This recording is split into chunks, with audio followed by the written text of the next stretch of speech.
भूटान नरेश के साथ UP CM मंगलवार सुबह प्रयागराज पहुंचे। जब योगी भूटान नरेश के साथ सर्किट हाउस से महाकुंभ मेला जा रहे थे, तभी पुलिस ने एक वकील को पीट दिया। इससे गुस्साए वकीलों ने हंगामा किया और सड़क जाम करने की कोशिश की। डीसीपी सिटी ने दारोगा को निलंबित करके मामला शांत कराया। मंगलवार को सीएम योगी आदित्यनाथ के प्रयागराज महाकुंभ दौरे के बीच पुलिस और वकीलों में मारपीट हो गई। प्रयागराज के हिंदू हॉस्टल चौराहे पर लगाए गए बैरिकेड पर एक वकील को पुलिस ने रोक लिया। चौकी प्रभारी दारोगा और सिपाहियों ने वकील को पीट दिया। इससे अन्य वकील आक्रोशित हो गए। देखते ही देखते बड़ी संख्या में वकील पहुंच गए। वकीलों ने सड़क जाम की और धरना प्रदर्शन किया। सूचना मिलते ही पुलिस के आला अधिकारी तत्काल पुलिस फोर्स के साथ मौके पर पहुंच गए और वकीलों को समझाने का प्रयास किया। वकीलों की मांग पर नाका चौकी प्रभारी अतुल कुमार सिंह को निलंबित कर दिया गया। साथ ही जांच के भी आदेश दिए गए हैं। मंगलवार सुबह योगी आदित्यनाथ भूटान नरेश जिग्मे खेसर नामग्याल वांगचुक के साथ प्रयागराज पहुंचे। सीएम योगी जिस समय सर्किट हाउस से निकलने की तैयारी कर रहे थे, उसी समय रास्ते पर पड़ने वाले चौराहों पर बैरिकेड करके ट्रैफिक को रोका जाने लगा। इसी समय वकील भी कोर्ट जा रहे थे। हिंदू हॉस्टल चौराहे पर एक वकील बैरिकेड हटाकर पार करने की कोशिश की।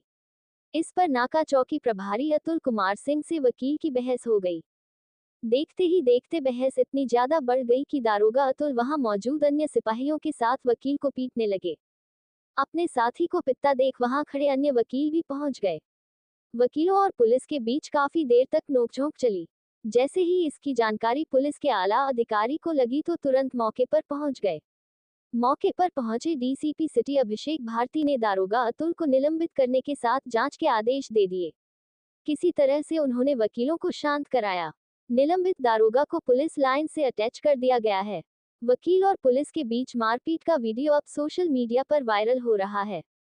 समूचे उत्तर प्रदेश के अधिवक्ताओं में इस बात को लेकर काफी रोष है, तो वहीं आगरा दीवानी के अधिवक्ताओं ने भी कह दिया है कि अगर पुलिस प्रशासन अपनी कार्य प्रणाली को सही नहीं करेगा तो हमें उग्र आंदोलन के लिए मजबूर होना पड़ेगा। साथ ही साथ उन्होंने कहा है कि हमने लगातार उत्तर प्रदेश सरकार से कई बार आह्वान किया है कि उत्तर प्रदेश में अधिवक्ता सुरक्षा नियम लागू हो, जिससे कि किसी भी अधिवक्ता के साथ कोई भी घटना। विदित हुआ कि चित्रकूट के अधिवक्ता जो हाईकोर्ट में वकालत करते थे, वो अपने वकालत के लिए हाईकोर्ट जा रहे थे। रास्ते में मुख्यमंत्री की फ्लाइट जा रही थी। इस आधार पर उनको रोक दिया गया और रोका ही नहीं गया, बल्कि उन्हें बुरी तरह से गाली दी गई और उसके साथ उनके साथ अभद्रता की गई, मारपीट की गई। और जो वीडियो वायरल हो रहा है उसमें सब इंस्पेक्टर एक उन्हें लात भी मार रहा है और थप्पड़ भी मार रहा है।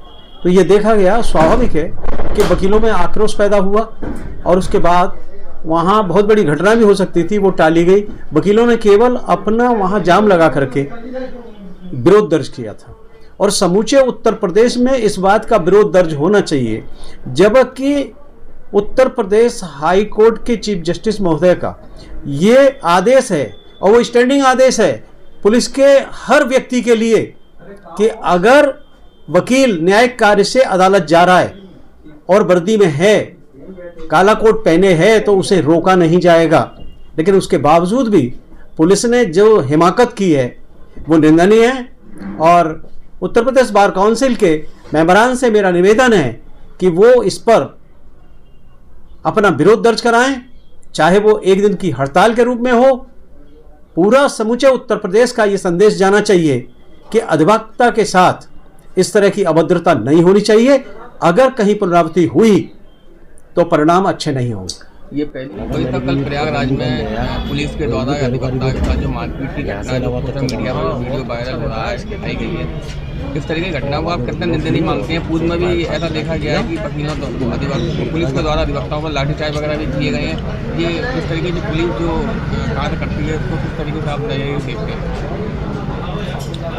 प्रयागराज में अगर किसी अधिवक्ता के साथ अगर इस तरह का दुर्व्यवहार किया गया है तो ये शासन प्रशासन की बहुत ही निकम्मापन है कि एक कोर्ट कार्रवाई में अधिवक्ता जब सम्मिलित होता है तो उसे ऑफिसर ऑफ द कोर्ट कहा जाता है और उसको समय से न्यायालय में प्रस्तुत होना चाहिए और होता भी है। अगर इसके लिए वीआईपी कल्चर में तुम उसे रोक दोगे तो कहीं ना कहीं न्यायिक प्रणाली का ध्वंस होता है। इसलिए, और उसके बाद अगर विरोध कर रहा है या वो अपनी इच्छा जाहिर कर रहा है कि मुझे कोर्ट में जाना चाहिए, तो ऐसा कोई आतंकवादी तो था नहीं कि उसके अगर क्रॉस होने से वहाँ कोई बहुत ज़्यादा व्यवस्थाएं भंग हो रही हों और उसको जाने दिया जाता, तो ये सब बातें ही ना होती। ऊपर से लाठीचार्ज करना अधिवक्ताओं को ऊपर, तो ये कहीं ना कहीं राजनीति से प्रेरित है और शासन सत्ता का इनको संरक्षण प्राप्त होता है, तो ये उस समय नहीं देखते कि किसके ऊपर हम क्या अत्याचार कर रहे हैं। तो उत्तर प्रदेश की पुलिस अपने दबंगई से अधिवक्ता के साथ समय समय पर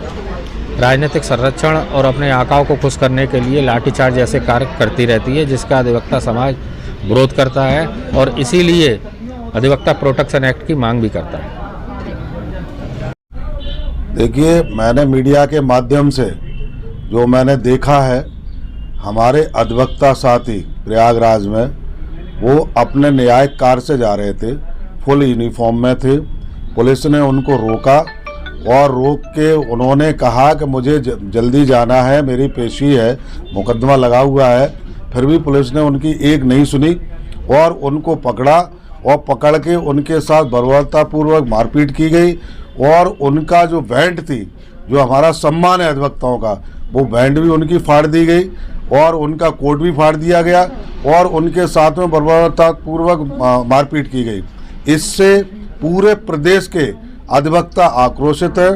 हमारी मातृ संस्था bar council of Uttar Pradesh, जो हमारे मेंबर हैं, जिनको हम वोट दे के हम चुनते हैं, मेरी उनसे मांग है कि पूरे प्रदेश में प्रदेशव्यापी हड़ताल का आह्वान करें और जब तक हमारे अधिवक्ता साथी को न्याय नहीं मिलता है, दोषी पुलिसकर्मी के विरुद्ध FIR दर्ज होकर उसके विरुद्ध कोई कार्रवाई नहीं होती है, तब तक हमें हड़ताल करनी चाहिए और न्याय की मांग करनी चाहिए। और अब वक्त है अधिवक्ता सुरक्षा कानून का। अधिवक्ता सुरक्षा कानून प्रदेश में जल्द से जल्द लागू हो, जिससे इस प्रकार की जो घटना हो रही है अधिवक्ताओं के साथ, आए दिन आपने पेपर में देखा होगा, मीडिया के माध्यम से हम लोगों को जानकारी होती है, कभी कहीं, कभी किसी अधिवक्ता के साथ, कभी किसी अधिवक्ता के साथ। अधिवक्ता कोई झगड़ालू कौम नहीं है। अधिवक्ता बेवजह किसी को परेशान नहीं कर रहा। अधिवक्ता न्याय दिलाने का काम करता है और न्याय दिलाने वाला व्यक्ति ही जब खुद पीड़ित है, वह दूसरे व्यक्ति को कैसे न्याय दिला पाएगा। तो अधिवक्ताओं की सुरक्षा सरकार को करनी चाहिए। अधिवक्ता सुरक्षा अधिनियम जल्द से जल्द लागू करना।